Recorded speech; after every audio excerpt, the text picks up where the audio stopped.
अस्सलामुअलैकुम। कैसे हो दोस्तों? My self Kainat Fatima Mohammed Naeem Shaikh, founder cum chief editor of 4NK news. दोस्तों, आप एक बात सोचेंगे तो मैं आपसे कहना चाहूंगी, आपने जेठालाल की सांस और मोदी जी का विकास, ये दो चीजें हैं जो दिखाई नहीं देते मगर ऐसा माना जाता है कि वो एक्चुअल में है।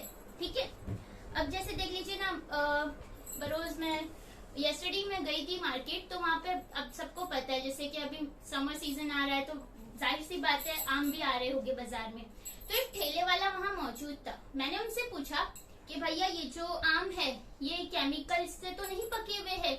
तो उस ठेले वाले ने मुझे जवाब दिया, अरे बहन, इस आम को तो मैंने मोदी जी की मन की बात सुना सुना के पकाया है। ठीक है, अब एक और एग्जाम्पल ले लीजिए कि एक समय था कि आशाराम और ये जो राम रहीम हैं, इनके भी भक्त हुआ करते थे। तो मोदी जी आप भी थोड़ा सब्र रखिए, आपका भी समय जल्द ही आएगा। ठीक है, और मोदी जी ने कहते थे कि भारत को ना मैं 50 दिन में स्वर्ग बना दूंगा। ठीक है, तो मोदी जी मुझे ये पूछना था कि अगर आप 50 दिन में भारत को स्वर्ग बना देंगे तो हम जितने भी अवाम है, हम भारतीय कहलाएंगे या स्वर्गवासी कहलाएंगे? सोचने की बात है। खैर, फिर जैसे आज पूरा देश मोदी जी के साथ है, काश देश के देशवासी भी मोदी जी के साथ होते तो कितना अच्छा होता ना। एनीवे, लेकिन आधे जो है यहाँ पर चोर है और आधे जो है वो यहाँ पे गद्दार है। लेकिन मजाल है मोदी जी की पार्टी में चोर और गद्दार जैसे कोई लोग शामिल हो। तौबा तौबा तौबा। तो जैसा कि आप सब जानते हैं, मोदी जी ने 2014 में कहा था कि आप लोग मुझे चौकीदार बनाइए, मैं देश की तिजोरी पे पंजा नहीं पड़ने दूंगा। उनकी बात सुनकर बहुत से लोगों ने उन्हें प्राइम मिनिस्टर ऑफ इंडिया बनाया, यानी कि उन्हें चौकीदार बनाया। तो यहाँ पे आप देख सकते हैं कि पंजा नंबर 1 हमारे देश पे कब पड़ा है? वो पड़ा है 2015 जून में, जब ललित मोदी उन्होंने 5000 करोड़ लेकर वो देश से फुर्र हो गए थे। दूसरा पंजा नंबर पड़ा था नवंबर 2015 में, जो मोदी जी के मेहुल भाई थे, उन्होंने 11,600 करोड़ रुपए लेकर देश से कट लिए। तीसरे नंबर पे है मार्च में 2016 में the most wanted Vijay Mallya, उन्होंने 9,000 करोड़ का चूना लगाकर देश से फरार हो गए।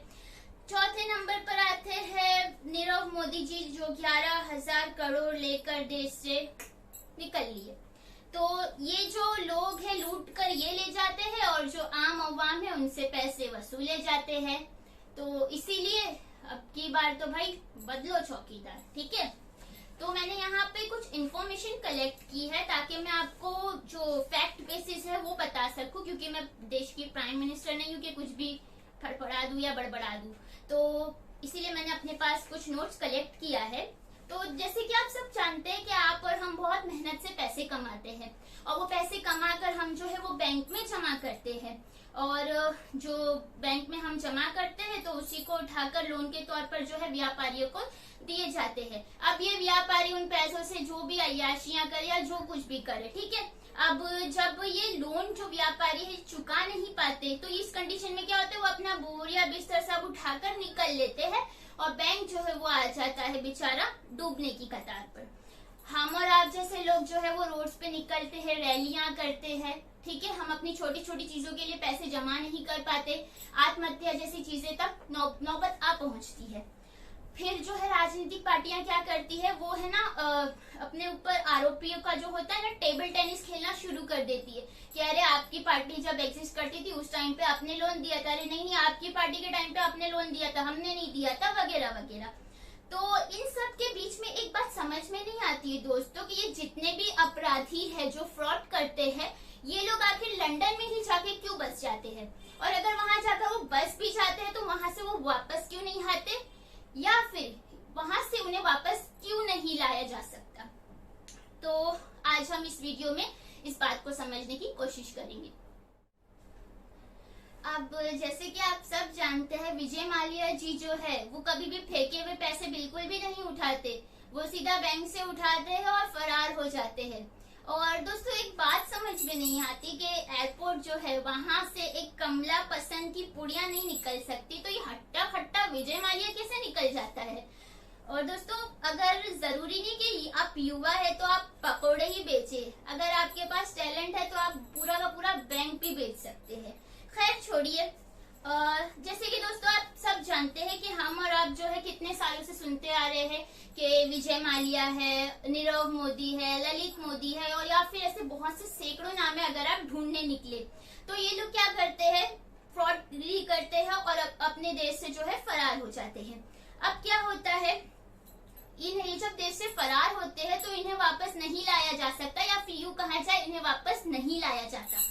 तो इसकी वजह बनता है, ये एक चीज है एक्स्ट्राडिशन ट्रीटी, इसे हिंदी में कहा जाता है प्रत्यर्पण संधि। ये क्या होता है दोस्तों कि ये जो दो देशों के जो बीच होता है एक्स्ट्राडिशन ट्रीटी, इसके आदान प्रदान करने के लिए कानून बनाए जाते हैं, या फिर आप यूं भी कह सकते हैं कि एक तरीके का समझौता भी होता है जो कई देशों के बीच में होता है, लेकिन कई देशों के बीच में मौजूद नहीं भी होता है। ठीक है, अब फॉर एग्जाम्पल आप हमारे पड़ोसी मुल्क पाकिस्तान की ही मिसाल ले लीजिए। ठीक है, नवाब शरीफ साहब जो थे, ठीक है, उन्होंने भी अपने देश में फ्रॉड किया, घोटाले वगैरह किए, और एंड ऑफ द डे वो जाके लंदन में आराम नौश फरमा रहे हैं। और जो इस वजह से में भी हो सकता है कि यूके और पाकिस्तान का जो है समझौता भी अच्छा खासा हो जाए, जो कि अभी फिलहाल के माहौल में बिल्कुल भी नहीं है। अब आप भारत और यूके के बीच की बात की जाए तो हमारे और उनके बीच में जो ये एक्स्ट्राडिशन ट्रीटी होती है, ये इन दोनों देशों में एक हस्ताक्षर किए गए थे 1943 में। तो अब आप ये सोच रहे होंगे कि बिल आखिर ये ट्रीटी है तो फिर बवाल क्या है। दरअसल ये ट्रीटी ही एक किस्म का बवाल है।